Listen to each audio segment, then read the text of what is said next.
Todo lo que nosotros vivimos en el campo tridimensional puede contar con distintos o diversos grados de interferencia.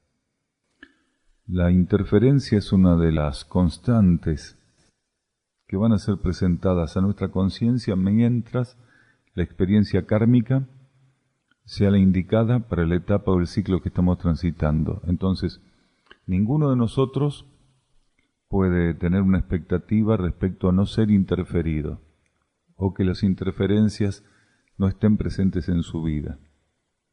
Los seres tienen que entender que la energía de la interferencia forma parte del aprendizaje, forma parte de aquello que él tiene que desenvolver en términos de dominio de las leyes materiales. La interferencia forma parte de la prueba. Un ser no puede creer, o no debería creer, que existen pruebas por un lado e interferencias por el otro.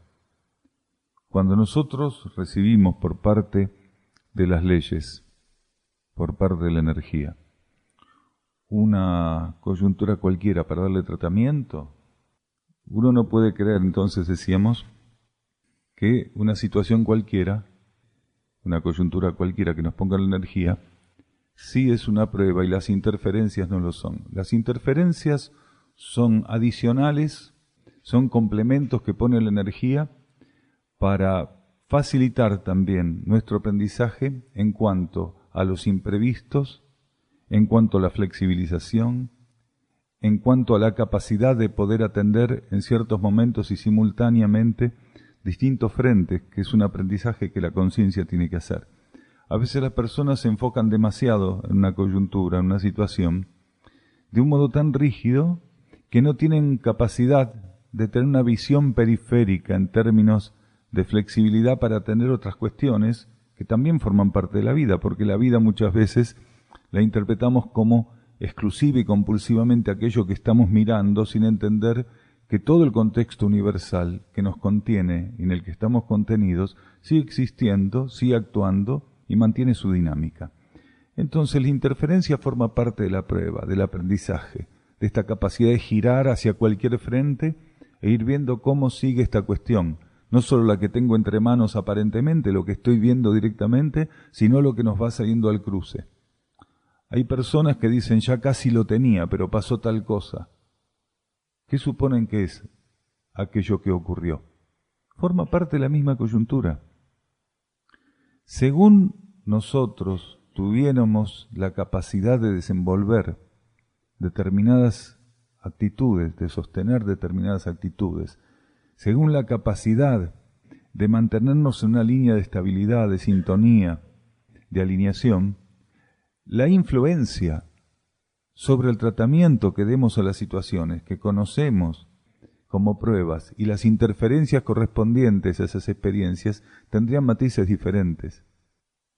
Incluso, muchas veces los seres sortean interferencias sin definirlas como tales o sin percibir simplemente su existencia.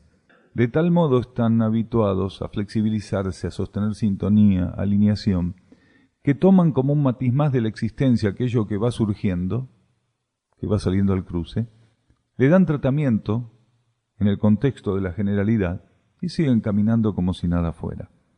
Entonces, para que la interferencia tenga una capacidad operativa sobre nosotros, en caso de que llegara a ser esa interferencia realmente inhabilitante en algún punto, nosotros tenemos que haber bajado la capacidad de sintonizar, de alinearnos y de estar atentos.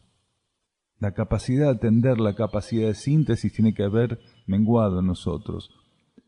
Las interferencias pueden ser tratadas de un modo fluido, efectivo, armónico, según nuestra capacidad de sostenernos en relación a la fuente que otorga la capacidad de atender todo. Los límites que tiene la personalidad, que tiene el ego, para dar tratamiento a las situaciones son los límites propios de la fortaleza que ofrece la materia para todo. Y la materia en realidad es débil. No estamos reiterando esto de que la carne es débil, Estamos diciendo, la materia es débil. ¿Cómo puede enfrentarse la materia a aspectos superiores de la realidad, de las leyes, de la energía? La materia tiene una capacidad muy limitada. Entonces, si estamos identificados con aspectos propios de la materia, nosotros vamos a revestir nuestras actitudes a la hora de dar tratamiento a las interferencias con las posibilidades de esa pobreza material, con las posibilidades de esa debilidad que tiene la materia, de esa fragilidad, de esa falta de tensión adecuada. Mientras que sí somos capaces de mantener alineación en el tratamiento de la realidad, no importa qué vaya surgiendo, no importa la multiplicidad de aspectos que tengamos que atender, seguramente la vida va a contar con que aquella multiplicidad, el número, ¿sí?, la envergadura, el volumen, la densidad de todo eso, forme parte realmente de la medida justa para nuestro aprendizaje. No excede esa medida y nos esté presentando aquello que necesitamos para crecer. Entonces, si nosotros no queremos sufrir interferencias en demasía, tenemos que aprender a sostenernos en sintonía con la fuente y no ser los gestores de las interferencias. Lo que nosotros no podemos entender muchas veces es que al momento de dar tratamiento a las situaciones, nosotros estamos atrayendo las interferencias porque no podemos sostenernos en la actitud adecuada ante lo que requiere la situación. Una gran cantidad de lo que nosotros identificamos con interferencias son atraídas por el comportamiento, el funcionamiento y el patrón vibratorio que en ciertos momentos nuestra conciencia está generando. Entonces, están aquellas interferencias que están previstas arquetípicamente, en gran cantidad de casos, por nuestra conciencia interna al momento de ponernos una situación. Y hay un excedente de interferencia que tiene que ver con aquello que nosotros atraemos, generamos, como valor agregado precisamente por no poder sostener la actitud correspondiente. Hay dos consultas que tocan el tema de la evacuación planetaria. Una de ellas pregunta puntualmente qué es el plan de evacuación. Y en algunos estudios, en algunas reuniones, nosotros percibimos la necesidad de tener que anticipar, antes de ir directamente a una contestación puntual, un tratamiento puntual, percibimos la necesidad de explicar qué cosas la humanidad ha perdido o quienes la componen han perdido, como para que hagan necesario una ceremonia, un movimiento cósmico de asistencia que en lenguaje humano comúnmente se conoce como evacuación. Los seres humanos nos distanciamos tanto de la capacidad de trasladar nuestra conciencia, de desplazar nuestra conciencia de un modo fluido y estable a través de las propuestas que las leyes cósmicas presentaban, que terminamos en una condición de aislamiento, de profundo aislamiento. Desde el punto de vista cósmico, desde la profunda y amplia óptica cósmica, este planeta, una parte de la existencia de nuestro planeta, precisamente la que coincide con la superficie del planeta y con la humanidad superficial que la habita, desde ese punto de vista, desde esa óptica, nuestro planeta está absolutamente aislado.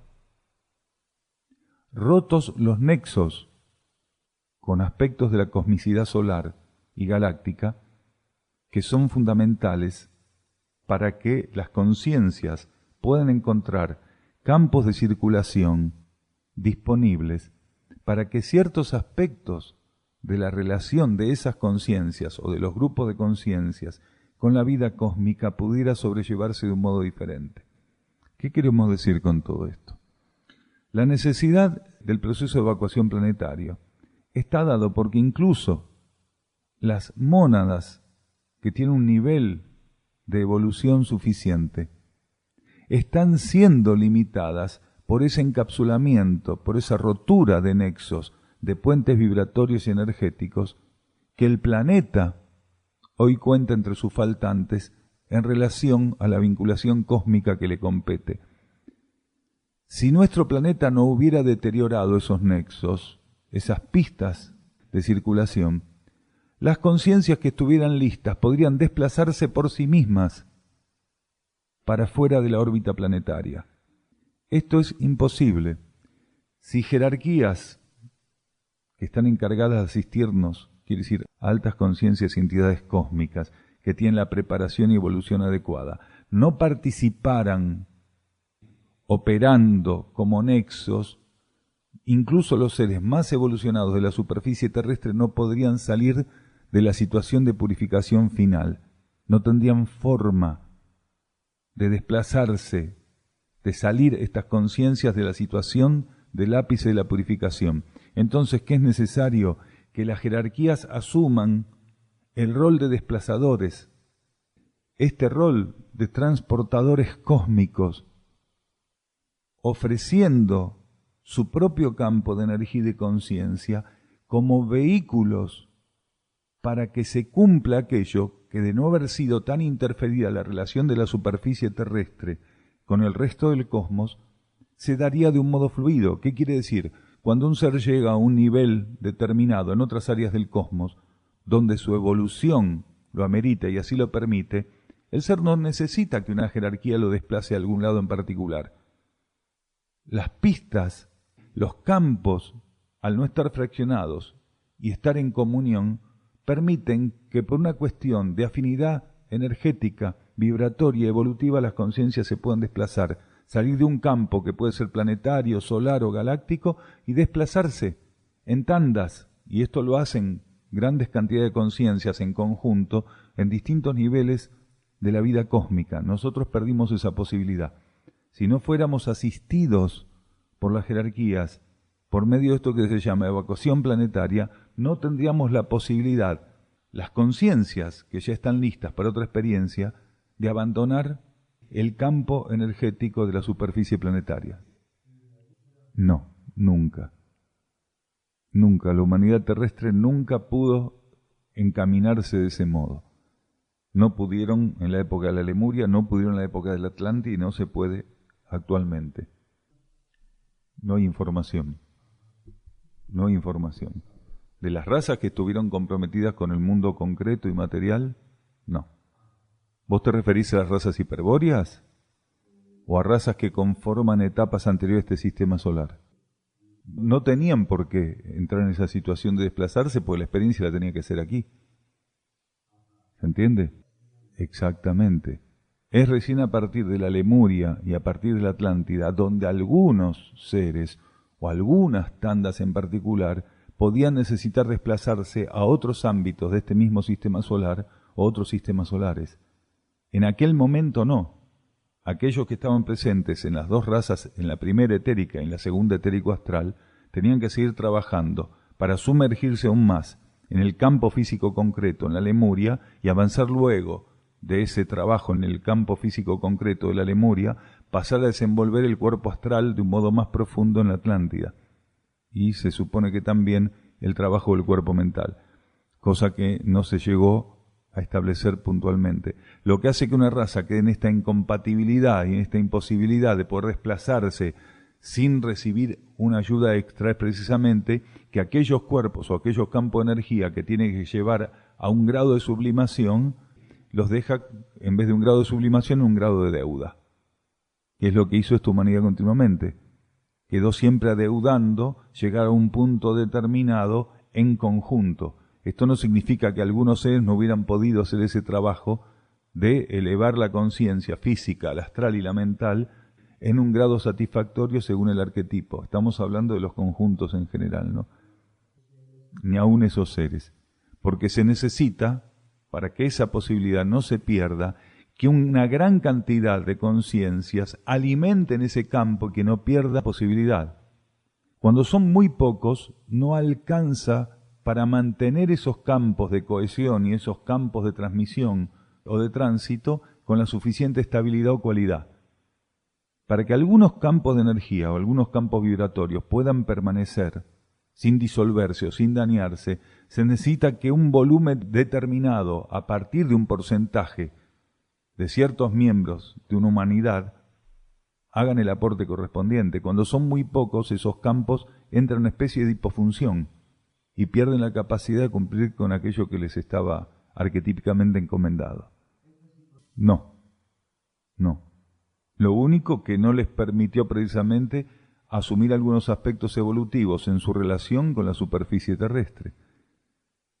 Porque hay aspectos que ellos no pudieron trabajar como civilizaciones internas, precisamente porque estaba previsto que la humanidad de superficie llegara a un grado tal que cierta vinculación pudiera desenvolverse de un modo más consciente y que una complementariedad puntual más elevada pudiera darse.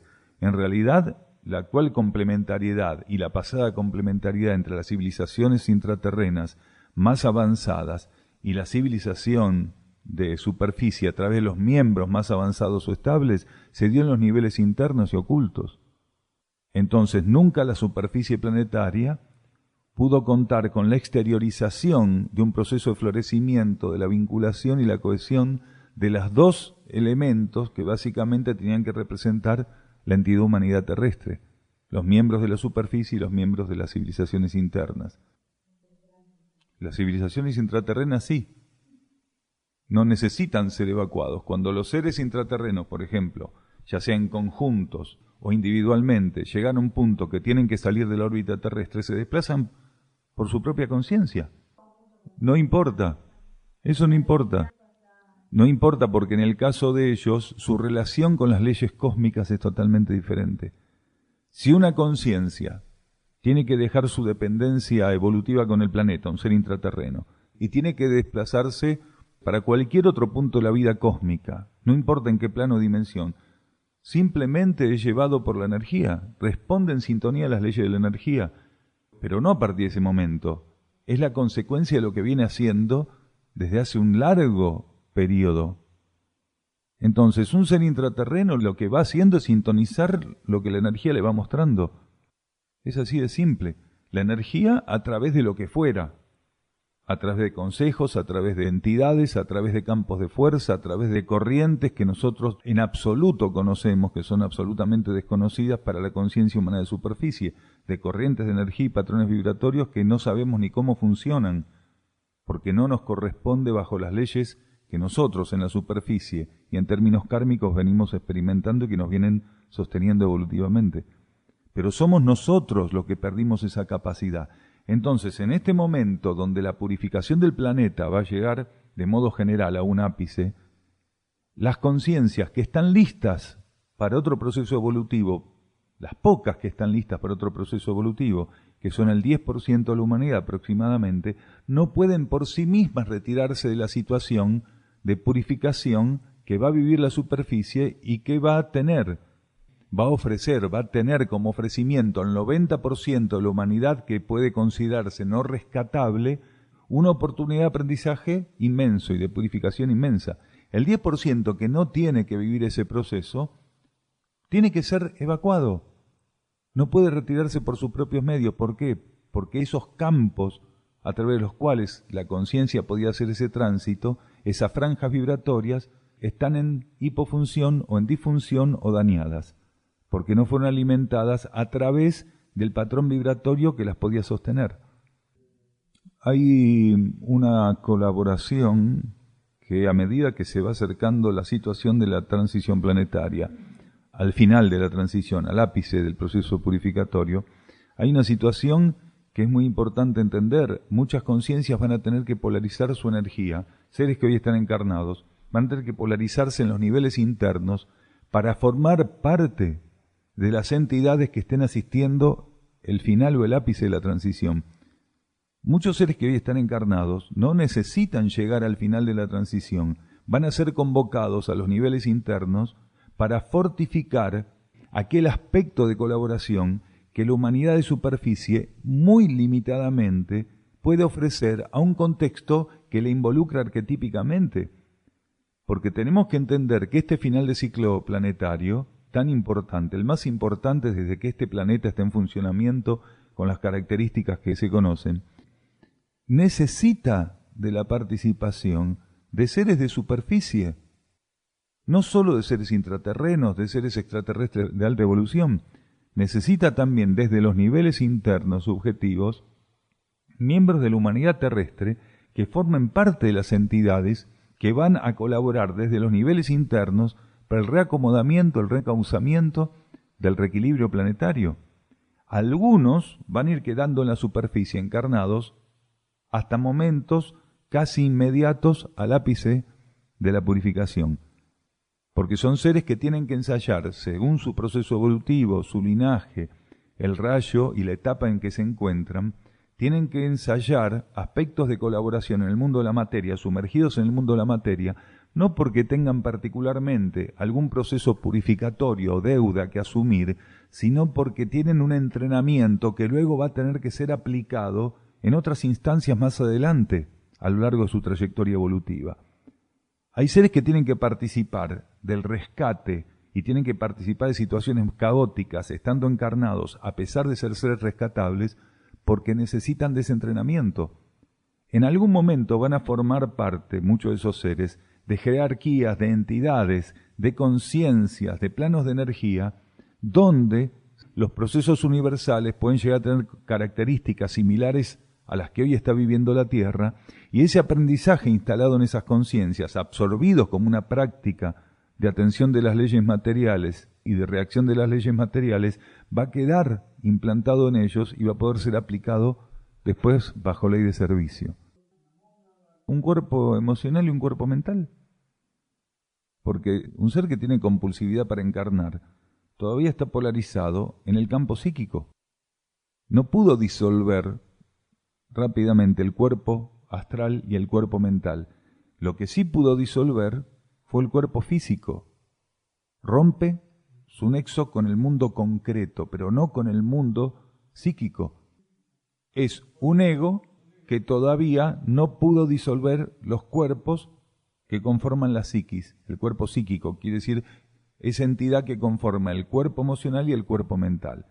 Entonces, hay muchos seres que están en esa condición, no pueden disolver el cuerpo astral y el cuerpo mental porque están muy apegados a la materia. Entonces se mantienen en una etapa puntual de alimentación, de experiencia psíquica. Y muchos de ellos, la gran mayoría, en ciertas etapas, no llegan a disolver esos cuerpos que ya están encarnando nuevamente. No los llegan a disolver y ya están encarnando. Quiere decir, están muy polarizados en las experiencias de la materia, a tal punto que no pueden responder para polarizarse o brindar atención o tener aspiración para con el nivel del alma. Entonces, ¿qué hace? Se quedan polarizados en los planos intermedios. Luego, desde ahí, es mucho más fácil el salto nuevamente al ingreso a la materia, porque están ahí nomás de la materia concreta. Porque la conciencia sigue adherida al patrón astral y al patrón mental. Son egos que no están abiertos a ir al encuentro con el alma, y generalmente son almas que tienen un grado todavía de falta de despertar, quiere decir, están dormidas en alguna medida. Entonces son almas que están polarizadas en el mental superior, no pueden hacer realmente un trabajo de polarización y estimulación muy fuerte para sacar esa energía egoica de su polarización en el mundo psíquico. No responden a ese patrón, ya disolvieron los cuerpos y están trabajando monádicamente a través del traje de luz. Están monádicamente el traje de luz y el alma directamente. O sea, no están involucrados con la materia, no están ahí compulsivamente dando vueltas alrededor del mundo material. El ser que es rescatable, que tiene un grado de conexión interior, disuelve rápidamente, lleva adelante el trámite de disolución del cuerpo mental, el cuerpo físico y el cuerpo astral, y queda polarizado, queda entablando un vínculo con el mundo espiritual, con las leyes espirituales. Entonces es muy diferente un ser que está despierto espiritualmente, que busca inmediatamente, después de desencarnar, el contacto con la esencia espiritual, que aquel otro que está muy comprometido, muy compenetrado con la materia y se queda en los planos intermedios, navegando la realidad en el plano psíquico, en la capa psíquica del planeta. Sí, muchas veces son conscientes de que no desencarnaron y su apego a la materia los hace confirmar que eso es lo que quieren. Hay distintos grados de identificación con el mundo psíquico. Hay seres que están en el mundo psíquico, desencarnados, pero están polarizados todavía en el campo astral y mental planetario, que tienen conciencia que están desencarnados. Están cómodos en esa posición, pero quieren volver a la materia. Absolutamente. Por eso muchas veces cuando preguntan en las charlas, ¿qué es lo que debemos hacer al momento de desencarnar? Nosotros hemos contestado, con la conciencia hay que marcar el rumbo hacia el cual nos dirigimos. A ver, si estoy por desencarnar y estoy pensando que no quiero desencarnar, que es injusto, que quiero quedarme en la materia, desencarno y voy a parar el plano astral, me quedo ahí estancado. Ahora, si al momento que estoy percibiendo que voy a desencarnar, vivo con gratitud y oriento mi conciencia hacia el mundo espiritual, mi paso por el mundo psíquico, por el plano astral y el plano mental, es fugaz, porque no hay nada que me retenga ahí. ¿Estoy aspirando a entrar en comunión con mi alma, con mi conciencia espiritual?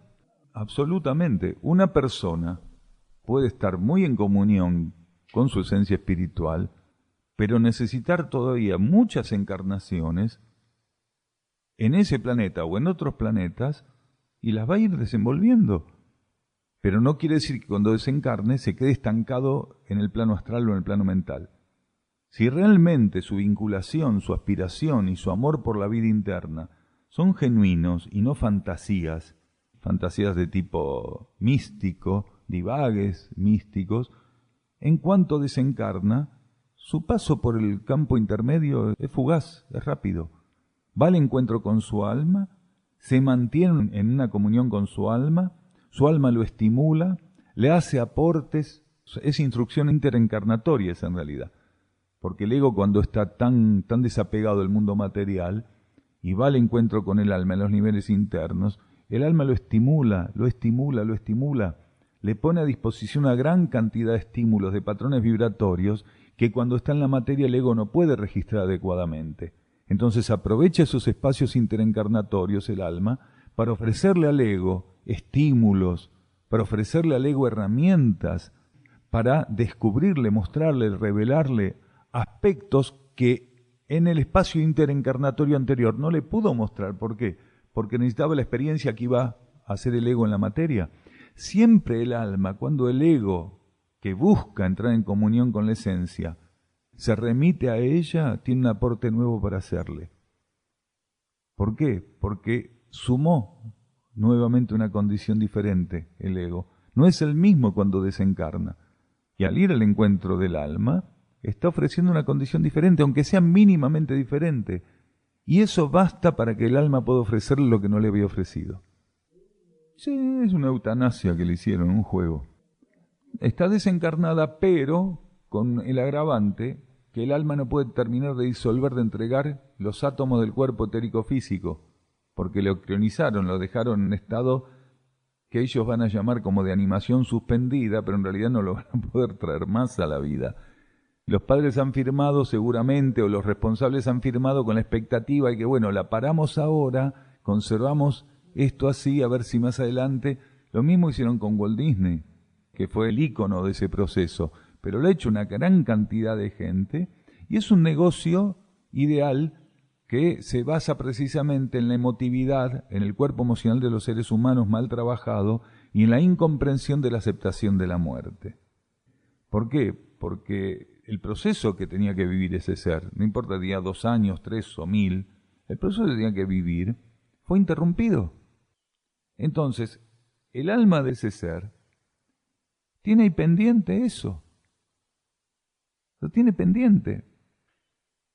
Porque indudablemente está el cuerpo físico frisado y el ser no puede disolver tampoco el cuerpo astral y el cuerpo mental. Porque le han obligado a nivel subconsciente, a nivel no consciente, subconsciente, pero activo, han obligado al campo psíquico de ese ser a aceptar la inmovilización del cuerpo físico, el frisado del cuerpo físico, sin que pueda haber resuelto un aspecto kármico purificatorio tan importante y liberador como era el cáncer que se le estaba ofreciendo. Quiere decir, el cáncer sigue ahí pendiente como deuda kármica, pues no pudo cumplir con su cometido. Entonces ese ser tiene un cáncer ahí que en cuanto lo quieran curar, o en cuanto ese ser desencarne en algún momento totalmente, ese cáncer va a volver a aflorar ahí porque es algo que le interrumpieron y va a aflorar más fuerte, porque está más añejo el proceso, la deuda es mayor. Hay que ver si no es responsable. Y eso solamente lo podríamos saber con una información intuitiva. Porque todos nosotros somos responsables en algún grado de lo que nos ocurre. Para que un ser de 2 años esté en esa situación, tiene que tener débitos kármicos que le hayan colocado en esa situación. Hay un grado de responsabilidad en ese ser para estar en esa situación, para padecer la enfermedad, para que todo eso se lleve por ese cauce. Entonces, no podemos jugar a ser adivinos ni hacer una suposición que sería arriesgadísima. No tenemos en este momento la información intuitiva como para poder definir otros aspectos. En algunos casos puede corresponder a la planificación interna. Y en otros casos, de ser almas muy dormidas, puede corresponder directamente a lo que la ley de karma determina que tiene el ser que vivir. Tengamos en claro que no todos los seres que encarnan pueden planificar internamente lo que van a vivir. Para que haya planificación interna, quiere decir, para que un ser pueda planificar lo que va a vivir en una encarnación, tiene que tener el alma un grado de despertar que le permita tener claridad respecto a las necesidades planetarias y a las propias necesidades. El alma no planifica si no tiene la condición de poder atender con su visión y su participación la comprensión de las necesidades planetarias, porque el alma no planifica egoístamente para ella. Entonces, ¿cuándo un alma puede planificar internamente y ofrecerle al ego esa planificación? Cuando su comprensión en la relación por la participación de los grupos internos de la realidad planetaria es amplia. Entonces, cuando el alma tiene esta capacidad de ver con amplitud las necesidades planetarias, lo que va a determinar como planificación para el ego está relacionado a la asistencia de esas necesidades y nunca egoístamente para su beneficio. Entonces, si un alma está dormida o su grado de despertar es muy pobre todavía, la ley de karma toma en sus manos la decisión de qué es lo que va a tener que vivir el ego. Y el alma acepta lo que los señores del karma, que dice la jerarquía que opera kármicamente ese campo de energía, ese planeta, disponen. Hasta que llega un momento que las entidades, las jerarquías que componen el funcionamiento kármico, reconocen la capacidad de despertar que va teniendo el alma y gradualmente van coparticipando en esas decisiones. Hasta que llega un momento, como muchas veces dijimos, que la ley de karma le ofrece la escenografía y el alma elige qué va a hacer. Entonces el alma dice, bueno, esto es lo que vamos a hacer en base a la comprensión de la situación planetaria que hace la ley de karma ya a esa altura. Como entiende que el alma tiene la capacidad de planificar lo que va a hacer, le pone todo lo que necesita. ¿Qué necesitas? ¿Qué escenografía necesitas? Tal, contá con eso. Y es ahí donde se ve la perfección del funcionamiento de la vida cósmica. A medida que el ser se expande, las leyes van permitiéndole asumir experiencias evolutivas, como es la planificación interior, que antes no tenían dada, no tenían otorgada precisamente porque no tenía la capacidad, esa conciencia de poder entender mejor la situación del universo del que formaba parte. Ese es uno de los momentos donde se puede decir que hay un punto de inflexión y el ser empieza a ser preparado para salir de la ley de karma y ser encaminado a la ley evolutiva superior. Cuando el alma empieza a entender las necesidades planetarias y solo trabaja en esa comprensión para asistirlas y todo lo que ella es y todo lo que ella coloca en la materia está orientado a esa asistencia, entonces ahí empieza la cuenta regresiva. Esa conciencia está lista para salir de la ley de karma. Antes es imposible. Exactamente. El ego recibe vehículos. Del mismo modo que este planeta se configura, se sostiene y no se disuelve porque hay una conciencia logoica que continuamente, de modo inalterable, fija su atención sobre él, y si soltar esa atención todo se disolvería, en pequeña escala, microcósmicamente, al ego se le ofrece lo mismo. Entonces, ¿por qué un ser despierto pasa rápidamente el trámite de estar en el plano astral y en el plano mental? Porque el ego está en amor ya, en sintonía de amor, de entrega, de devoción hacia la propia alma. Entonces, en cuanto a él lo habilitan las leyes planetarias para disolver los cuerpos, los suelta, los entrega, no les coloca atención. Pero cuando el ego compulsivamente quiere ingresar a la materia, la entidad psicofísica de la personalidad, que cuando él está inmaduro queda alimentada y en cohesión por la voluntad del ego, sigue viva. Si el ego está queriendo entrar a la materia, ¿qué va a querer usar? Los trajes que le dieron. Entonces es ahí donde se complica la cosa. Pero cuando no tiene identificación con esos trajes, cuando los suelta precisamente como lo que fueron, como herramientas, y los entrega nuevamente a la materia, esos trajes se disuelven enseguida en manos de los mecanismos de disolución que tienen las leyes planetarias, y pasan esa sustancia, la sustancia mental, la sustancia astral y las partículas etérico-físicas, pasan a componer el reservorio de átomos del planeta nuevamente, con la ventaja de que vibratoriamente están más elevadas. Entonces, si los seres humanos, al estar en la materia, hubiéramos hecho masivamente ese trabajo de elevarnos y de estar desapegados, no identificados con la materia, toda la sustancia planetaria psicofísica tendría un patrón vibratorio elevadísimo y no estaríamos viviendo la situación que vivimos ahora. Porque esta situación que vivimos es precisamente por la densificación que tomó el campo tridimensional terrestre a partir de la identificación de la conciencia con la materia y de alejarse de esta comprensión que la verdad es interna y espiritual, no material y concreta. Sí, por comunión interior. El fantasioso místico tiene esa fantasía porque todavía no estableció un vínculo de comunión genuino interno. Entonces no sabe realmente qué es eso. Entonces, ¿cómo puede determinar y saber que lo que está viviendo es una fantasía mística? Algunos dicen un delirio místico. La ambición espiritual también es uno de los elementos que están ahí jugando. Si el ser realmente no estableció un vínculo interno genuino y estable, y por otro lado tiene algún grado de ambición espiritual, podría estar en esa problemática. Entonces, a medida que va avanzando en la comunión interna, él empieza a darse cuenta cuántos aspectos de lo que él creía que era espiritualidad en realidad eran fantasías, ilusiones y distintos grados de inmadurez, inexperiencia que él tenía.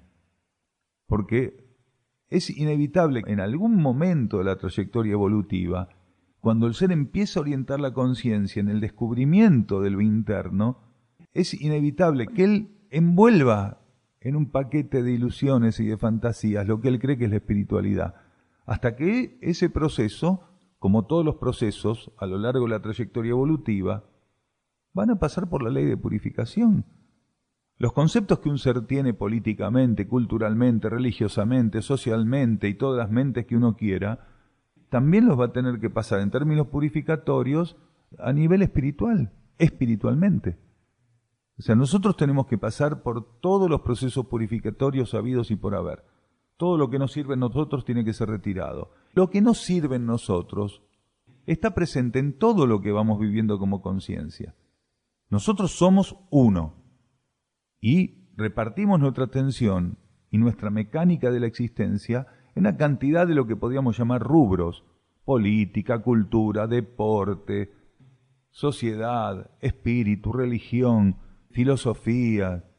Entonces, en todo ese uno que se reparte una cantidad, una multiplicidad de actividades, la purificación tiene que actuar.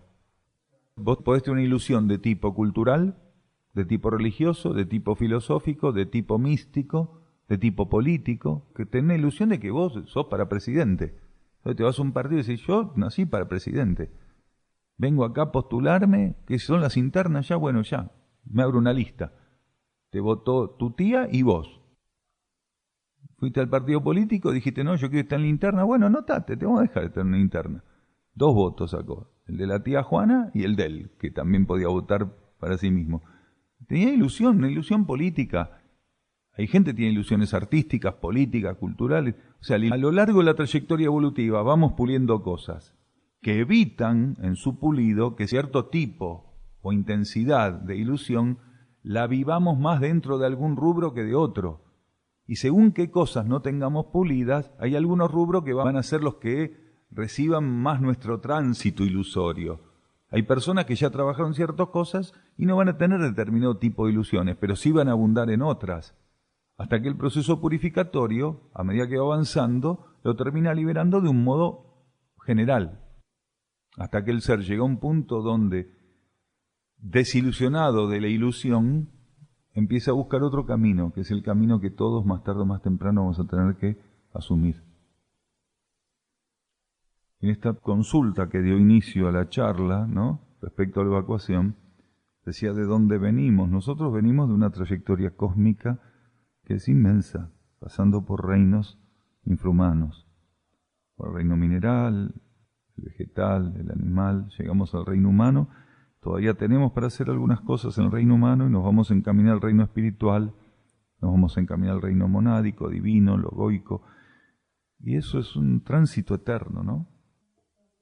Como no tenemos información respecto a otros reinos, porque no existen esas informaciones respecto a otros reinos, estamos hablando simbólicamente, para la conciencia, de que la conciencia misma se desplaza por los reinos inferiores hacia los reinos superiores y hacia los planos superiores de conciencia a través de esos reinos. Entonces, estamos simplemente dando o colocando los nombres que nos pueden permitir configurar nuestra computadora para entender de qué se trata. Absolutamente, todo lo que nosotros conocemos acá y que llamamos reinos infrahumanos y de los cuales señalamos a los minerales, a los vegetales o a los animales, es el universo cósmico sideral que conocemos, o parte del universo cósmico sideral que podemos señalar. Hay una gran cantidad de aspectos que desconocemos de la vida cósmica. De hecho, existen otros reinos que no sabemos cuáles son, ni vibratoriamente cómo es su escala. Nosotros estamos manejándonos en esta octava vibratoria, en una escala energética vibratoria de la realidad. No sabemos en qué escala están afinados otros aspectos de la evolución. Esto no quiere decir que no los hubiéramos transitado, solo que no están en el consciente. Es posible que algunos de nosotros hayamos desenvuelto experiencias evolutivas en reinos que no figuran en esta escala. De hecho, y seguramente es así. Pero no podemos fantasear y dar nombres o posicionar elementos que desconocemos. Entonces, ¿qué utilizamos? Los nombres que conocemos. Entonces, se supone que en esta trayectoria sideral que estamos haciendo, hicimos este tránsito por los reinos infrahumanos, arrancando por el reino mineral y siguiendo hasta esta punta del ovillo que todavía tiene para desenvolver hacia arriba. Sí, diferentes planetas, sistemas solares, niveles, planos, dimensiones. Nosotros hemos pasado por una multiplicidad inmensa de campos energéticos y vibratorios. Inmensa, inmensa. No tenemos idea, nos asombraríamos si realmente pudiéramos saber de nuestra trayectoria evolutiva, pero más nos asombraríamos de lo que nos resta. Porque lo que tenemos a nuestras espaldas no es nada. Lo que nos resta es lo que nos daría un vértigo inmenso si pudiéramos observarlo. ¿No? Porque nosotros venimos haciendo experiencias kármicas, pasamos por un montón de sistemas solares haciendo experiencias kármicas. Lo que sí ocurre, que tal vez sea esto a lo que se referencia, que determinado tipo de cuestiones kármicas de no ser resueltas en un planeta, el ser va a tener, la conciencia va a tener posiblemente que retornar en algún momento de su evolución a compensar. Entonces, en realidad no es una compensación en términos duros, en términos agobiantes, sino simplemente trabajar para la ley de equilibrio a nivel cósmico. Muchas jerarquías que operan en distintos niveles de la vida cósmica están desenvolviendo esas tareas. Hay jerarquías que son encaminadas en ciertos planos, niveles o dimensiones, simplemente porque tienen que reingresar esos campos de energía en un equilibrio, en una armonía, en una capacidad vibratoria que les permita retribuir ese universo en cuanto a algunas cosas que ellos no pudieron hacer cuando su paso por la ley de karma, por ciertas instancias en algunos reinos, en determinadas etapas de esos universos, porque cuando esas jerarquías retornan al contacto con esos universos, no retornan en los mismos ciclos, porque los universos, los sistemas solares tienen ciclos de manifestación, tal vez retorna 1 o 2 ciclos después, pero la esencia de ese sistema solar es la misma, a pesar de que se amplió todo el proceso vibratorio y evolutivo. Entonces, ¿qué hacen? Se les da la oportunidad a esos miembros de la jerarquía la posibilidad de liberar aspectos de energía que en ese momento son sumamente necesitados. Quiere decir, las leyes del cosmos los utilizan como canales para colocar lo que esté haciendo falta en ese momento. A partir que ellos asumen como canales eso, queda compensada su presencia en ese planeta en etapas anteriores. La esencia, el único. O sea, nosotros tenemos esencia porque es otorgada la posibilidad de que esa esencia nos sostenga como un vehículo por el único. Existe una esencia única, una conciencia única, una vida única y una energía única. Si queremos también lo podemos sintetizar en una ley única. Esa ley única hace que cada partícula cuente con un principio imperecedero, indivisible, inalterable, inmutable en él. La esencia en nosotros no cambia nunca, es la misma que nuestro paso en el reino mineral, vegetal, animal. Lo que sí cambia son las frecuencias de los campos y la sustancia vibratoria que rodea esa esencia. Por eso existen aspectos de leyes cósmicas que nos permiten, con esa esencia que es inalterable e indivisible, ir haciendo procesos por distintas franjas de conciencia. La esencia es inmutable, pero la sustancia que la reviste sí puede mutar. Esa sustancia tiene que ser adaptada. Por eso existen leyes, como la ley de transustanciación, que permite la adaptación de la sustancia que reviste la esencia. Entonces, cuando la conciencia tiene que ir de un campo al otro, la esencia es la misma, pero la condición o cualidad de la sustancia que la reviste tiene que ser modificada. Ahí opera la ley de transustanciación. Entonces, al ser se le permite mudar el patrón vibratorio de la sustancia para que quede adaptada para aquel otro campo energético al cual se encamina, o a un reino al cual tiene que encaminarse. Cuando la conciencia y la esencia salen del reino vegetal para el reino animal, hay un aspecto de la ley de transustanciación que tiene que operar. ¿Por qué? Porque la esencia y la conciencia se van a tener que revestir ahora con el patrón vibratorio, ya no del reino vegetal o mineral, sino del reino animal, o ya no del reino mineral, vegetal o animal, sino del reino humano. Entonces, no sirve la misma sustancia cósmica universal para ingresar al reino humano que cuando estábamos en los reinos infrahumanos. Entonces, ese principio de transustanciación permite que nuestra esencia se pueda revestir de un patrón vibratorio sustancial, lo que se llama el éter cósmico universal o la sustancia etérica universal, que es el vehículo mediante el cual nosotros nos insertamos en los campos de vida que conocemos como reinos. Pues los reinos son campos de vida, campos de energía. ¿Para qué están los reinos? Son subdivisiones vibratorias y sustanciales donde la esencia y la conciencia van haciendo gradativamente una escala. Los planetas con sus características, los sistemas solares, los reinos con sus características, son campos de energía cuidadosamente previstos arquetípicamente para que encontremos en esos campos la vibración adecuada a nuestra necesidad evolutiva. Aquí también la pregunta dice, ¿por qué estamos acá?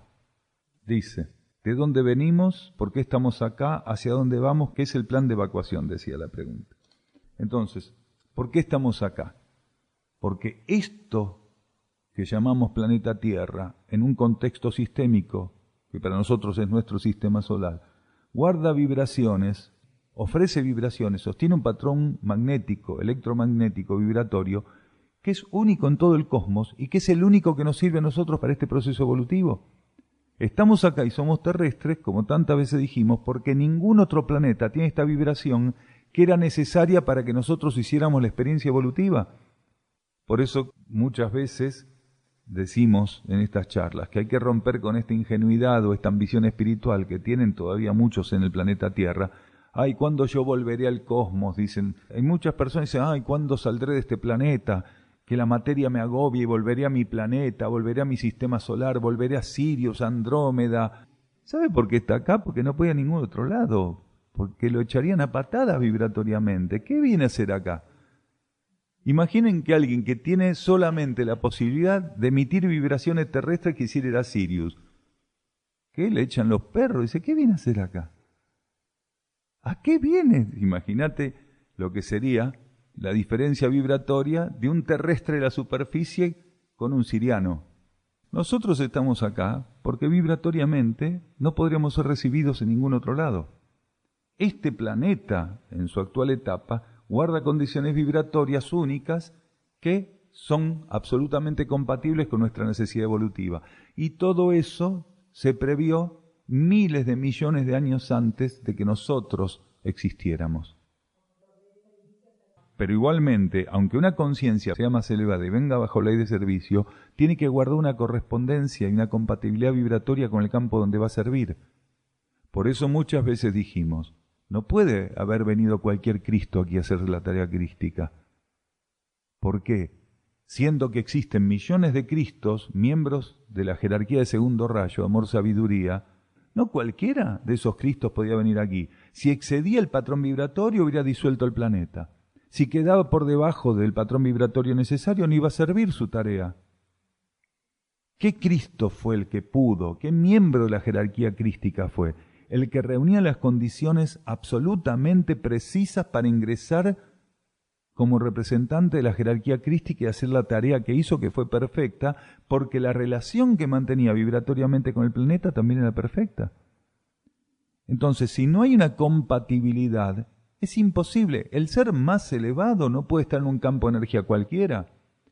Por eso, nosotros varias veces explicamos, ¿por qué tarda lo que llamamos naves o conciencias extraterrestres en desplazarse de un punto al otro, si por otro lado decimos que la materia a ellos no les interfiere, no los limita y que no están limitados por las leyes espaciotemporales? ¿Saben por qué? Porque necesitan adaptar su frecuencia vibratoria hacia el otro campo donde se desplazan como conciencias, donde se van a manifestar. No irrumpen, no violan las leyes de ese campo de energía. Entonces, ¿qué tiene que hacer? Necesita un ciclo de correlación de adaptación de su energía con ese campo. Se necesita una ceremonia para que ese campo no sea violentado por la energía de esa conciencia, ni esa conciencia ser impactada por la energía de ese campo. ¿Por qué? Porque las altas conciencias solo se mueven en armonía por el cosmos. Entonces no es que tarda 10 años, 4 horas, 15 horas, 1000 años en desplazarse una nave de un punto al otro. No. Lo que nosotros llamamos demora es una ceremonia de adaptación de energías entre la conciencia y el campo que va a contactar. Cuando eso está establecido, está armonizado, automáticamente la conciencia se expresa en ese campo. Se expresa. ¿Bajo qué condición? De omnipresencia. No se desplaza. Se expresa directamente. ¿Por qué? Al existir una conciencia única y estar presente en nosotros esa conciencia única, no necesitamos desplazarnos cuando estamos fuera de ciertas leyes. Cuando se está fuera de las leyes de la materia y de las leyes de espacio-tiempo, no se necesita desplazamiento. Porque existe una esencia única, una conciencia única, una energía única y una vida única. Entonces, ¿qué es lo que hace? El ser se sitúa, emerge en ese campo. Porque su esencia está fundida en esa esencia general, cósmica, universal. Pero no puede irrumpir esa esencia, aunque es una esencia única, porque la sustancia que la reviste tiene un patrón vibratorio que solamente corresponde a determinados campos de energía. Entonces, esa sustancia tiene que ser adaptada energéticamente para no violentar ni ser violentada en aquel trámite del contacto. Por eso, la luna tuvo que ser vaciada y solamente la parte externa etérico-física de la luna sigue siendo la misma y se generó un núcleo de adaptación de conciencias para que muchos seres, entidades, energías que tenían que ingresar a la órbita terrestre a colaborar, pudieran pasar por el protocolo y la ceremonia de adaptación del patrón vibratorio. Y a veces demanda etapas o ciclos más o menos extensos. Entonces, en la actualidad, la Luna es una gran base, una gran nave, en realidad, con un revestimiento etérico-físico determinado, sigue cumpliendo con sus funciones básicas, las que cumplía antes, y con otras amplificadas que la ciencia no pudo todavía descubrir, ni iba a descubrir nunca. Toda jerarquía tiene que hacer una adaptación. Esa adaptación incluso va a implicar el grado, por decirlo de algún modo, de sacrificio de su potencial. Porque al momento en que toma, vía transmutación monádica, una conciencia, un cuerpo, automáticamente ya tiene claro que va a quedar limitado su potencial, inmensamente limitado su potencial. No, los trajes estuvieron en poder de la jerarquía Saruma todos esos años últimos, directamente. Transmutación monádica, absolutamente. Lo que pasa es que el principio jerárquico es de omnipresencia. Al mismo tiempo que estaba trabajando con esos trajes, se manifestaba en otros ámbitos. Hay gran cantidad de casos donde una jerarquía se está expresando a través de una gran cantidad de personas en distintos ámbitos. Son exteriorizaciones esos seres. Reciben un grado de influencia lo suficientemente estable que se tornan como herramientas continuamente. No solo en un mismo campo de energía, en un mismo planeta, puede ser en distintos lugares, en ámbitos materiales, no materiales. Es que en realidad no hay desprendimiento. Es una cosa muy loca. El consciente izquierdo no le cierran los números y se termina volviendo loco. La otra vez, hace poco salió este tema nuevamente. Si hubiera algún aspecto de la expresión de la energía que no pudiera ser, y sobre todo que no pudiera ser porque al consciente izquierdo no le cierra, entonces habría una limitación en la expresión de la vida. La vida no puede tener limitación ninguna. La esencia no puede tener limitación ninguna. Quiere decir, lo universo y lo diverso tienen que coexistir y manifestarse más allá que la limitación de nuestra mente finita y especulativa no le encuentre salida. En algún momento la ficha termina bajando y terminamos entendiendo que precisamente para que ese principio único o universo pueda mantenerse en su inmutabilidad, tiene que haber una complementariedad de manifestación en lo diverso, que es lo que realmente muta, lo que se transforma, lo que vive una actividad.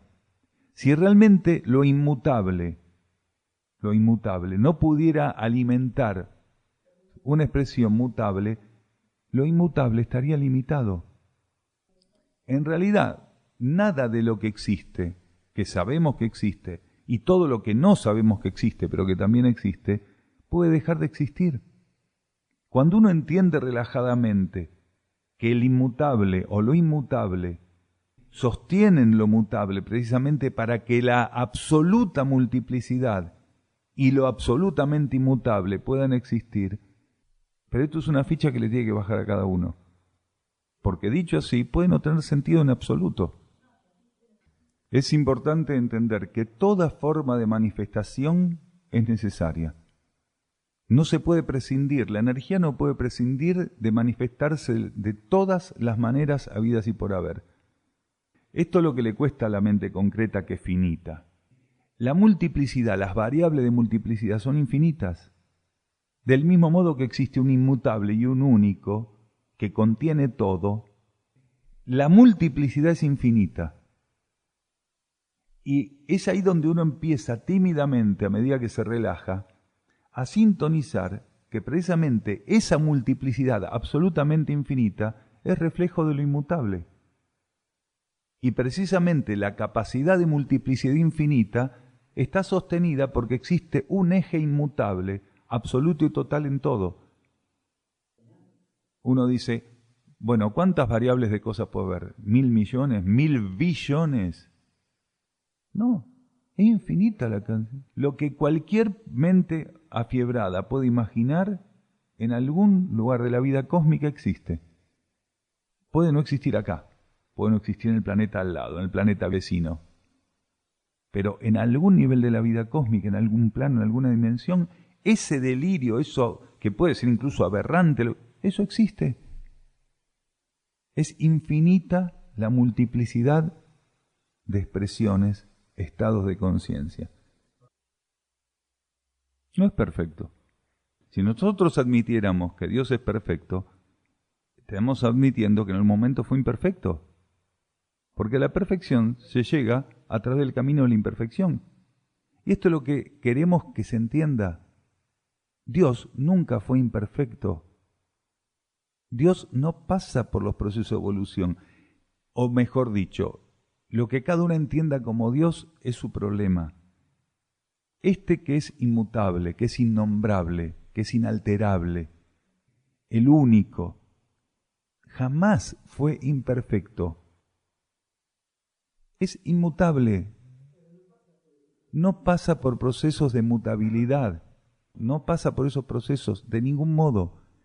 La perfección es un estado al cual se llega después de dominar las leyes de un nivel o plano e inmediatamente se empieza a ser preparado para pasar a otro nivel o plano donde sos imperfecto nuevamente.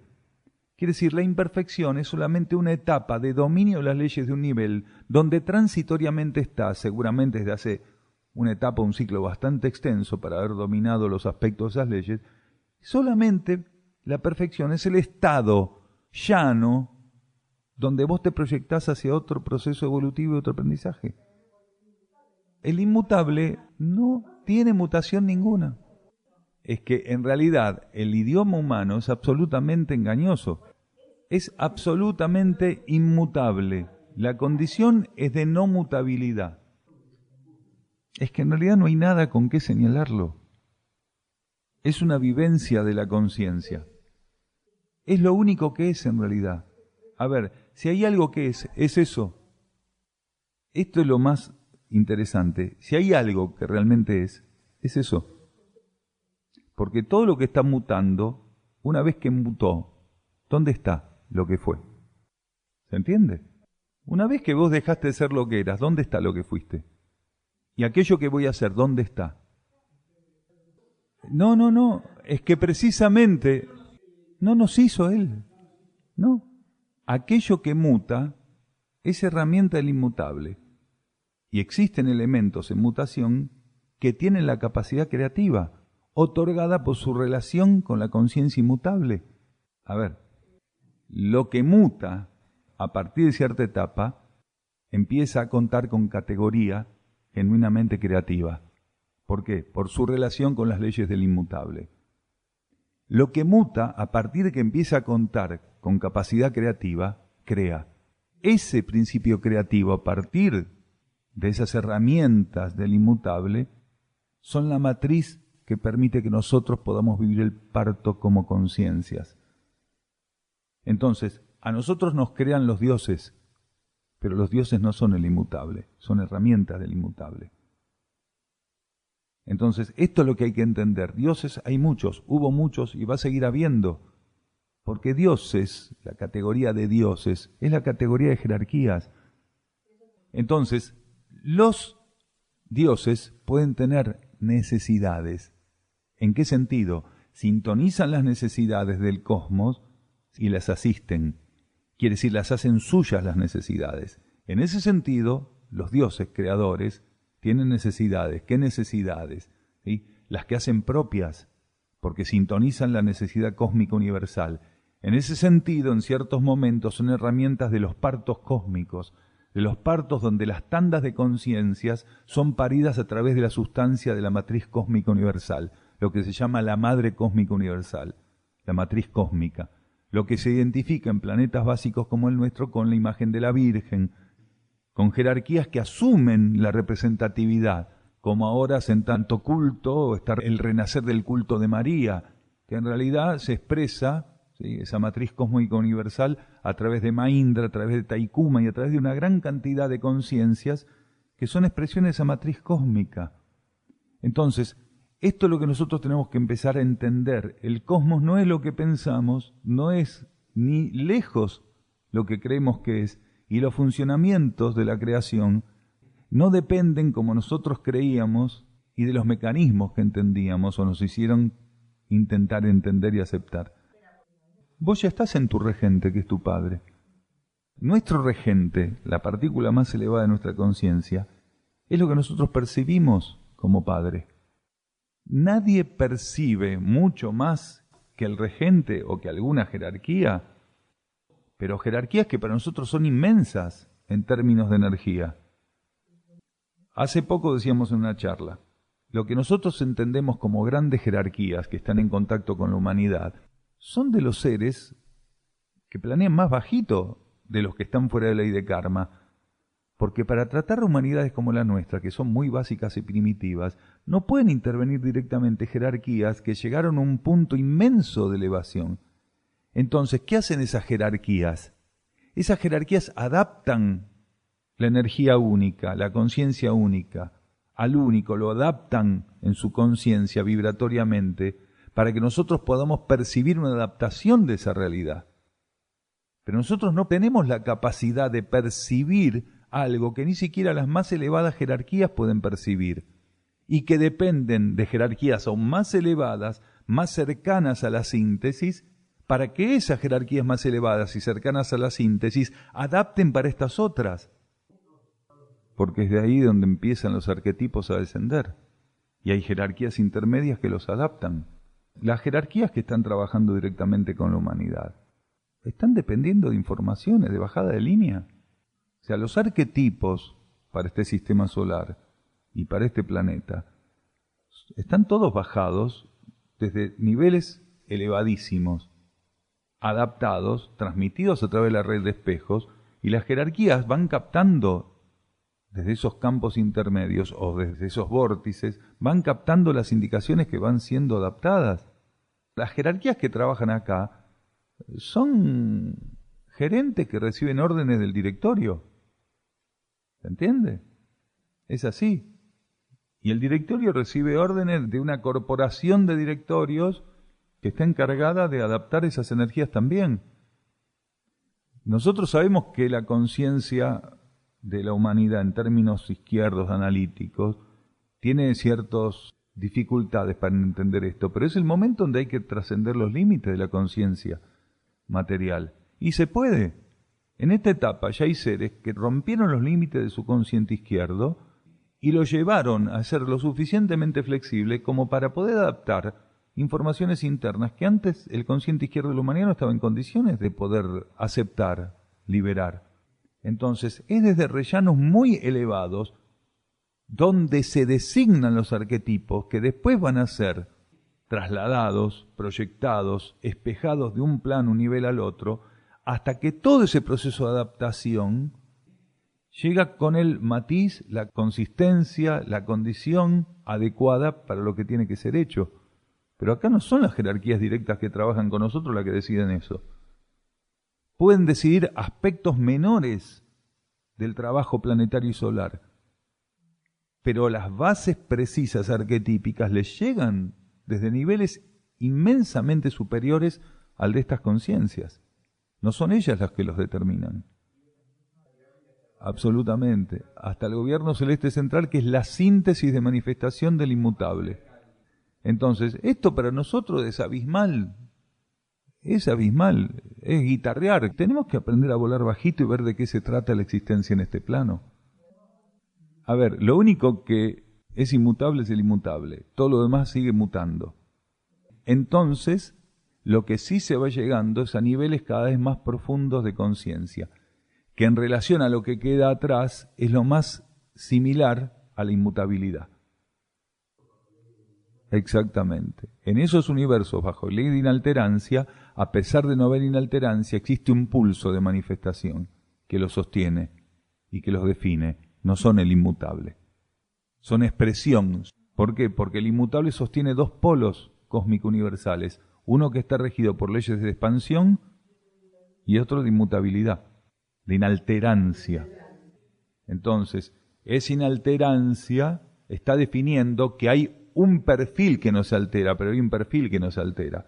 Y existen distintos universos bajo leyes de inalterancia. Quiere decir, componen un crisol de un campo de inalterabilidad cósmico-sideral, pero es un crisol, son universos bajo, porque si fuera un solo campo, si fuera un campo único, inmutable, no serían universos. Entonces, lo único que existe en términos de unidad genuinos es inmutable. Después existen universos que están bajo leyes de inalterancia, pero son universos que tienen una multiplicidad de campos de energía que tienen la condición ya dada, la experiencia dada de inalterancia, pero son vibratoriamente, son componentes definidos. ¿Se entiende? No existe como tal, porque es absoluto ese proceso. O sea, no es como acá, no existe como lo entendemos nosotros acá. Porque nosotros la podemos entender de un modo en el sentido de proyectar su funcionamiento. En esos ámbitos es el absoluto el proceso complementario. No puede ser excluido, es absoluto. En esos campos es absoluto el proceso de complementariedad. De expansión como este, es que no hay forma de compararlo. ¿Por qué? ¿cómo comparás un campo que está con otras leyes? O sea, no pueden ser comparados campos que responden a distintas leyes. Todos los universos que están bajo leyes de expansión guardan algún patrón de relación con las leyes espaciotemporales y la energía cronológica, mientras que esos universos no ocupan lugar en términos espaciotemporales, no están relacionados a las leyes de tiempo. Lo que nosotros entendemos como energía cronológica o energía temporal no rigen esos universos. ¿Por qué? Porque la energía temporal o cronológica es regida, puede ser medida y percibida en universos de mutación. Entonces, automáticamente, cuando uno hace referencia a universos que están bajo ley de inalterancia, no hay energía cronológica, porque no hay nada para cronometrar. ¿Se entiende? Hay ciclos, pero no como nosotros entendemos los ciclos, porque los ciclos también obedecen a leyes diferentes. Los ciclos que rigen los universos bajo ley de expansión son ciclos que garantizan la mutación. Pero lo que nosotros entendemos en los universos de inalterancia, los pulsos que los sostienen, no llevan esos universos a la inalterancia o la mutación, pero los sostienen. ¿Se entiende? Los sostienen, pero no los llevan a la alteración. En nuestro campo universal que está bajo expansión, nos sostienen y nos estimulan la mutación. Son dos relaciones diferentes con las leyes de la energía. Termina siendo parte de la jerarquía. Todos los seres que están en los universos bajo leyes de expansión, todos son miembros potenciales de la jerarquía.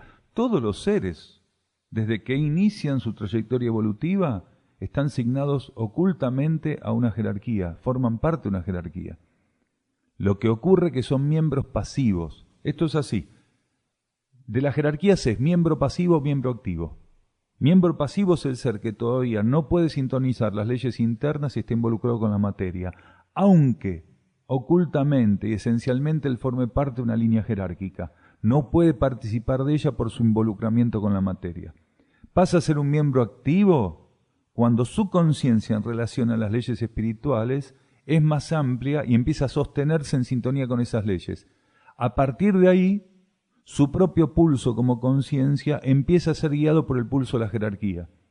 Y gradualmente la jerarquía empieza a involucrarlo en su extensión, en su manifestación, en su actividad, en su servicio. Entonces, gradualmente pasa de ser un miembro pasivo a ser un miembro activo. Por eso, por más que un ser sea refractario a la luz o a la evolución, está condenado a evolucionar. Nadie puede pulsar con la eternidad, ¿se entiende? ¿Quién puede jugar una pulseada de la eternidad? ¿Quién tiene reserva para eso? No está bajo nada. Si está bajo de algo, hay algo arriba de él. Los universos de inalterancia, que están bajo ley de inalterancia, son expresión del inmutable. Somos Él, estamos en Él. Nada puede ocurrir fuera de la mano del único. Si no es en el único, ¿dónde? No es excluyente. Por esto que te decíamos antes, hay un momento donde las conciencias responden a las propuestas evolutivas.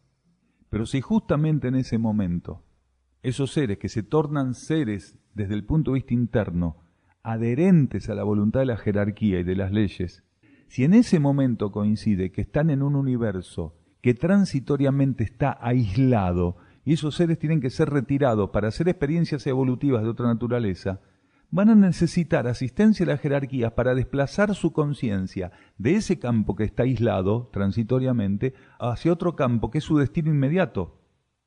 Entonces, la evacuación tiene como sentido algo que para el cosmos es una ley absoluta, que tiene que haber correspondencia, manifestación y necesidad para que alguien pase por algo. Te tiene que corresponder esa cuestión que se está manifestando y tiene que ser necesaria para vos. Entonces, si para un ser que está en un campo de energía, la ley de manifestación, la ley de correspondencia y la ley de necesidad dicen que él no tiene que estar ahí a partir de cierto momento, tiene que ser retirado. Entonces, automáticamente operan las energías, las conciencias y las entidades que transitoriamente van a hacer un movimiento que vos mismo tendrías que controlar, pero que no podés controlar ni ejecutar porque las franjas vibratorias donde tenías que hacer ese proceso migratorio o ese proceso de desplazamiento están deterioradas, son inexistentes o están en una función vibratoria que no es compatible con tu condición actual. Entonces los seres rescatables de la Tierra, cuando llegue el momento del ápice de la purificación, tienen que ser asistidos en esta oportunidad por grandes conciencias jerárquicas que les van a evitar estar en una experiencia que ya no les corresponde. Es solo eso. Hay que restarle toda la parte fantasiosa, no, es solo esto.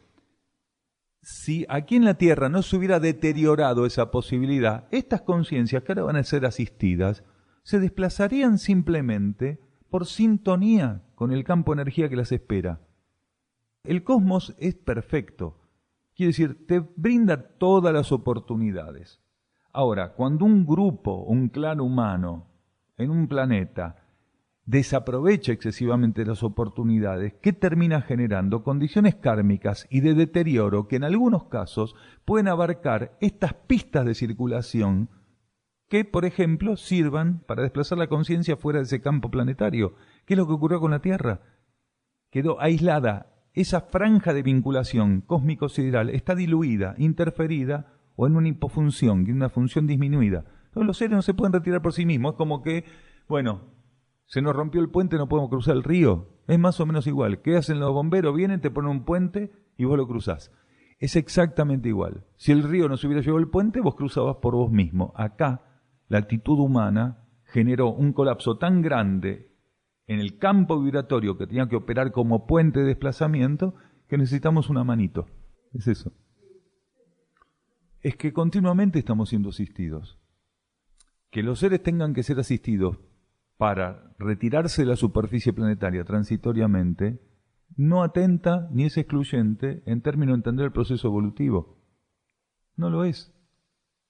Si tuviéramos el desenvolvimiento evolutivo de ciertas jerarquías, no necesitaríamos nada de eso. Al contrario, estaríamos nosotros trabajando en ciertos campos de energía para ver cómo asistirlos. A lo largo del proceso evolutivo, por más que estemos condenados a evolucionar, continuamente tenemos que ser asistidos. Si no hubiera asistencia, la evolución es prácticamente imposible. Porque en estos universos que están sostenidos por las leyes de expansión, las partículas son las que abren camino para la expansión. Las leyes brindan la oportunidad y las partículas harán. ¿Se entiende? Trabajan ese campo para que la cosecha se pueda dar, para que pueda venir después. Entonces los seres todos están en continuo trabajo, abriendo camino. Vos te expandís en conciencia, estás abriendo camino. Abrir camino significa que automáticamente estás asistiendo a alguien que evolutivamente está debajo tuyo. No hay forma de que no sea así. A medida que se va evolucionando, el término entidad se empieza a instalar como omnipresente. Nosotros todavía, cuando estamos en una etapa muy básica, muy rudimentaria, prácticamente no interactuamos bajo esta energía tan importante que es la que define la palabra entidad. Una entidad es un núcleo de conciencia donde convergen partículas de distinto tipo con una finalidad única. Por ejemplo, nuestra personalidad es una entidad. El ego utiliza esa entidad, compuesta por las energías mentales que responden a las leyes mentales, las energías astrales que responden a las leyes astrales planetarias y las energías etérico-físicas que responden a las leyes concretas del planeta. Nuestro ego recibe esa entidad. También microcósmicamente está ensayando con algo que más adelante, cuando la conciencia forme parte de movimientos liberados de la jerarquía, va a ser la moneda corriente. Cuando los seres piensan en Cristo a través de Jesús, piensan en un ser, cuando en realidad ese Cristo es una entidad, no es un individuo, es una entidad. Las grandes conciencias que han atendido al planeta, que lo han asistido, que lo han servido, eran entidades. Nosotros vemos todo tan fraccionado, tan individual, que todo el cosmos, incluso lo más elevado que podemos reconocer, lo vemos como individuos, como seres apartados, son todas entidades. Entonces, el término entidad, a partir de cierta trayectoria de nuestra evolución, se instala como omnipresente. está continuamente operando la energía de la entidad. Un grupo como este, que vive en Sierra del Cielo, está continuamente estimulado a conformar una entidad, a manifestar una entidad. En los niveles internos esa entidad existe, y el grupo tiene que aprender a trabajar en cohesión, en amalgama, para que la energía de esa entidad se exprese también a través de las partículas concretas, materiales, a través de la sustancia mental de sus miembros, la sustancia emocional de sus miembros, y que todos puedan operar como si fueran realmente un solo elemento, es decir, respondiendo a una única energía y a un mismo estímulo. Todas las civilizaciones intraterrenas del planeta Tierra, de cualquier otro planeta que tenga un grado de avance suficiente, son una entidad. Por eso los seres intraterrenos conforman la entidad intraterrena, la entidad humanidad intraterrena de este planeta. Nosotros aquí formamos parte de una entidad humanidad, que es una gran entidad cósmica. El planeta Tierra es un campo de expresión de la entidad cósmica humana, que es una gran entidad, un gran ente, una gran jerarquía que aglutina conciencias que están haciendo la experiencia en el rango vibratorio humano. Bien, los seres intraterrenos, todos los seres intraterrenos de alta evolución, forman parte de la entidad humanidad intraterrena de este planeta. Absolutamente. La música en conjuntos de instrumentos y de voces fue una de las herramientas de estímulo de alto poder simbólico que la humanidad recibió para llegar a comprender estas cosas y asumirlas.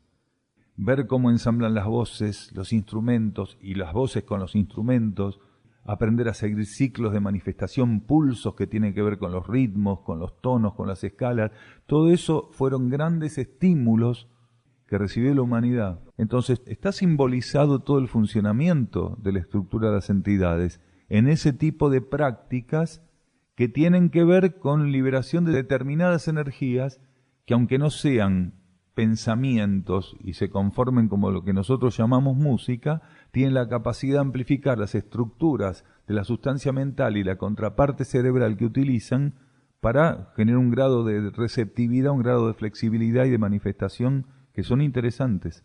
Cuando realmente se tornan efectivas son muy interesantes. Los rapsodas en Grecia eran una expresión de eso, por ejemplo. Los rapsodas griegos tenían esa condición. Tenían la capacidad de rescatar aspectos simbólicos que pudieran abrir camino en la conciencia y presentarlos como canciones, como relaciones mitológicas, y tenían la capacidad de acentuar, vía intuitiva, acentuar lo que era necesario en cada etapa, en cada momento, para que pudiera operar como estímulo a la conciencia. Por eso no cualquiera era un rapsoda, no cualquiera era un Homero o cualquier otro. Tenían una capacidad de percibir aspectos de la vida interna y representarlos bajo determinado tipo de característica o con determinado tipo de característica, que acompañado por todo lo que antes dijimos, como un complemento, realmente como un elemento de complementariedad, podía estimular la conciencia en alcanzar aquello que tenía que alcanzar. Hoy no es tan así, porque la humanidad tiene otros elementos, pero en aquel momento, donde había una mayor libertad y flexibilidad, ese tipo de herramientas eran óptimas. Hay que entender algo que se está dando en esta etapa de la humanidad. Todo lo que se manifestó y se sostuvo de un modo muy amplio a través de todas las artes, hoy se lo estimula en los seres más abiertos para ser vivido como una actitud. En aquel momento, para que los seres entendieran el concepto de actitud, lo podían ver plasmado en términos simbólicos, estaban los artistas que mediante música o letras o poemas o esculturas o determinado tipo de cuestiones, y esto fue durante miles de años, estaban los artistas que estimulaban, generaban el encuentro de la conciencia con estímulos que tenían que instalarse y mantenerse ocultos para que después operaran como constructores de actitudes. Aquel que podía entablar un vínculo genuino con la energía artística, con la energía creativa de una genuina obra de arte, era tocado y albergaba en su conciencia una partícula de energía que después, de algún modo, tenía que ejercitar o ejercer como actitud. Esta era la relación que el arte tenía para ofrecer a la conciencia, ir modificando la conciencia del receptor para que él pudiera empezar a ser un artista de la vida, vivir artísticamente la vida, el arte de vivir, ¿se entiende? Entonces los artistas tomaban ciertas vertientes, las encauzaban de un modo puntual, con gran capacidad simbólica, pero todo apuntaba a que el receptor pudiera descubrir el arte de vivir. Esa etapa fue decreciendo y, como ocurre siempre, lo que en algún momento era cuestión de iniciados y de seres más elevados, cayó en manos de seres que lo bastardearon. Por eso la mayor parte de los seres que dicen hacer arte hoy están lejos de hacer arte. Pero, afortunadamente, está compensado en que nunca hubo tantos seres en el planeta que pudieran estar cercanos a expresar su conciencia bajo esto que decimos, el arte de vivir, el arte de existir. Entonces, esa compensación es la que se exige hoy. O sea, aplicar esa compensación, sostenerla. Entonces ya no se trata tanto de intentar ir por esas vías, aunque todavía son necesarias en muchos casos, pero sí aprender a expresar, a sintetizar esto que durante tantas encarnaciones recibimos como estímulo a través de los canales artísticos, que fueron capaces de modificar en nosotros de determinado modo tantas cosas que después nos llevaron a esto otro, de estar listos para intentar el arte de vivir. Esto es fundamental. Es lo mismo, porque era un arte, era un arte. Era un arte que podía ser aplicado, llegado el caso, en la defensa, en el ataque, pero era un arte. El verdadero artista marcial no era un bravucón que estaba desesperado de a ver a quién le pegaba y dónde podía practicar. El verdadero artista marcial había entendido algunos aspectos de la circularidad de la energía, había descubierto leyes de la energía a través de los movimientos, había percibido los canales de energía a través de los movimientos y se tornó una herramienta de esa energía. A diferencia que el que quiere manipular la energía, el verdadero artista marcial fluye en la energía. Permite que la energía lo lleve, como quien, en vez de nadar contra una corriente, aprende a ir montado sobre ella, haciendo la plancha, que es muy diferente a intentar en sentido contrario. Entonces, hay un patrón de conducta en el descubrimiento de las leyes de la energía y en el autoconocimiento que el artista marcial genuino dominaba o domina. Por eso decíamos del arte de vivir. A ver, si el ser no domina el arte de vivir, cuando haga una huerta no va a hacer nada. Quiere decir, está haciendo algo mal hecho. Cuando construya, va a ser algo mal hecho. Haga lo que haga, lo va a estar haciendo mal. Porque lo primero que tiene que hacer es dominar el arte de vivir. Si no domina el arte de vivir, toda expresión que su conciencia quiera sostener va a ser simplemente un juego de fuerzas material. Nada más. En cambio, si el ser domina este arte que llamamos el arte de vivir, que es el arte de mantenerse en sintonía con su interno y permitir que el verdadero arte o expresión creativa se exprese a través de su conciencia. ¿Qué es arte? Es energía creativa. Cuando la energía creativa encuentra la forma de plasmarse, eso es una expresión artística. Entonces, la belleza y el arte son expresiones de la energía creativa. Una cosa puede parecer culturalmente horrible y sin embargo ser bella, porque rompe, se aleja de lo que está realmente establecido como protocolo. Las pautas de belleza fueron cambiando, no solo belleza así a nivel humano, belleza en todo sentido, fueron cambiando a lo largo de la historia de la humanidad.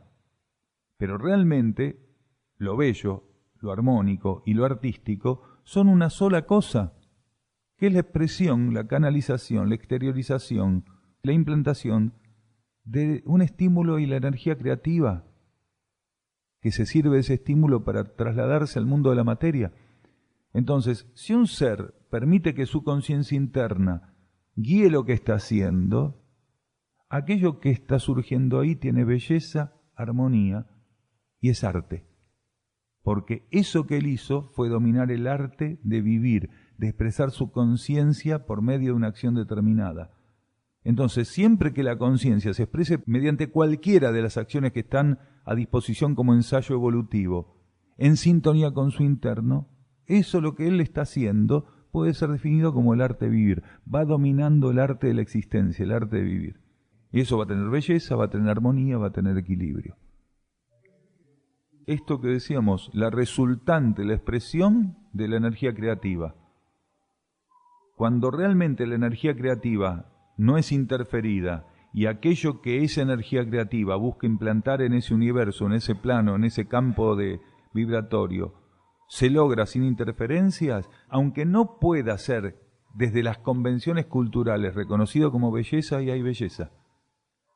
¿Por qué hay belleza? Porque la belleza es la expresión de lo necesario. La armonía resulta de la expresión de lo necesario. El equilibrio resulta de la expresión de lo necesario. Aunque las pautas culturales imperantes no reconozcan como bello algo, cualquier cosa, cualquier elemento que fuera sostenido por la vía creativa, es belleza. ¿Qué quiere decir vida creativa o energía creativa? Que aquello que está ahí emergiendo es necesario para ese universo. Si no es necesario, no es creativo. Puede ser inventiva, imaginación, fantasía, producto de la ambición, de la inercia.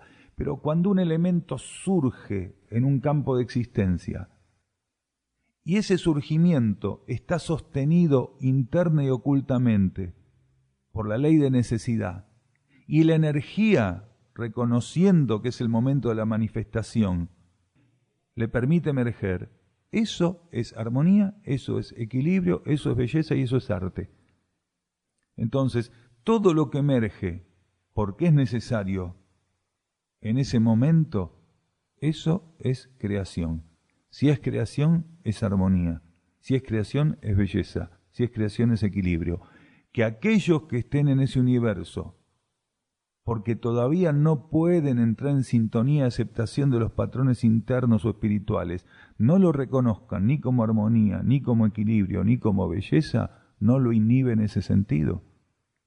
La belleza no necesita ser confirmada por el ser humano, sino aprender a reconocerla, que es diferente.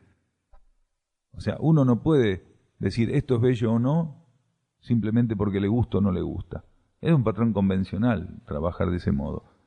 Algo realmente es armónico, equilibrado y bello, porque la voluntad interna, las leyes internas lo pusieron ahí. No porque a alguien se le ocurrió hacer algo que tuviera un formato en particular, desde el punto de vista interno va a ser reconocido como bello, armónico y equilibrado. Para que algo sea reconocido como bello, armónico, equilibrado o como expresión artística, tiene que ser la resultante de la necesidad de la energía de aportar algo en ese campo de vida. Si eso que emergió es la resultante de una necesidad que la energía tiene que sostener ese campo de vida, ahí hay equilibrio, hay armonía, hay arte, hay síntesis, hay belleza. Absolutamente. Si lo único que quedó acá después de lo que pasó es belleza, armonía. ¿Qué otra cosa es lo que quedó ahí? Ahora nosotros, ¿qué tenemos que hacer? Flexibilizarnos y aprender a trabajar con esta nueva pauta de armonía, de belleza y equilibrio que nos dejó la vida. Pero es un problema nuestro si no lo podemos hacer con cierto equilibrio. Lo que quedó ahí es bellísimo. Es una obra de arte. Esto es lo que tenemos que entender. El arte no puede ser copiado. El arte tiene que ser canalizado. Entonces nadie que tome un modelo y que copie un modelo es un artista. El artista da a luz la obra de arte y la conoce junto con los demás en ese momento. Él no puede decir, a ver, voy a hacer tal cosa y eso es una obra de arte. Es muy raro que ocurra así. El artista opera como un campo de conciencia que es receptor de un estímulo.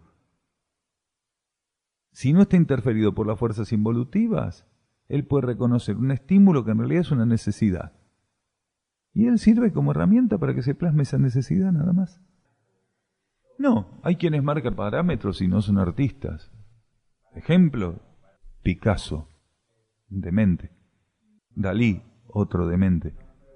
Sin embargo, marcaron íconos, porque esta sociedad se ha servido y ha llegado al punto en el que se encuentra, precisamente por darle espacio e importancia a cosas que en realidad tendrían que ser disueltas y transmutadas. Y como esta sociedad trabaja identificada con las formas y con los juegos de fuerza que anida la forma, termina encumbrando elementos que en realidad no tendrían que ser ejemplo de nada ni de nadie, sino al contrario, tendrían que ser ejemplo de lo que no hay que hacer. Y le terminamos dando un lugar diciendo que sí, eso es válido. Si uno está ante una obra de Miguel Ángel y realmente se abre a lo que la esencia quiso poner a través de eso, se va a dar cuenta de esto que decimos. Uno se planta ante Picasso, o se planta ante Dalí, o se planta ante Miguel Ángel, y no puede decir que es la misma energía. En absoluto es la misma energía. Pero para esto uno tiene que romper la dependencia de la forma en la conciencia.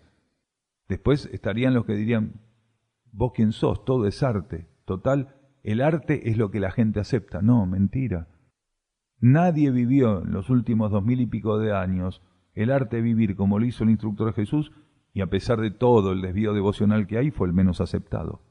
Porque si hubiera sido realmente aceptado, no estaríamos en estas condiciones después de 2000 y pico de años. La luz de la mirada de Sócrates era impresionante. Visco y todo como era y feo como era. Pero la luz que tenía en la mirada era impresionante. Los niños más petiteros y ricos de Atenas estaban enloquecidos con Sócrates, y no porque era bello precisamente, sino por la luz y la energía que él tenía. El general Alcibiades, que era un picaflor que tenía rendido a Atenas a sus pies, estaba prendado de Sócrates, y Sócrates era el tipo más feo del mundo. Sin embargo, Alcibiades, que era el tipo que tenía mujeres y hombres a sus pies enamorados de él estaba atrás de Sócrates, y Sócrates lo trataba bien, nada más. Bueno, si buscan arte, vayan a otro lado. Muchas gracias.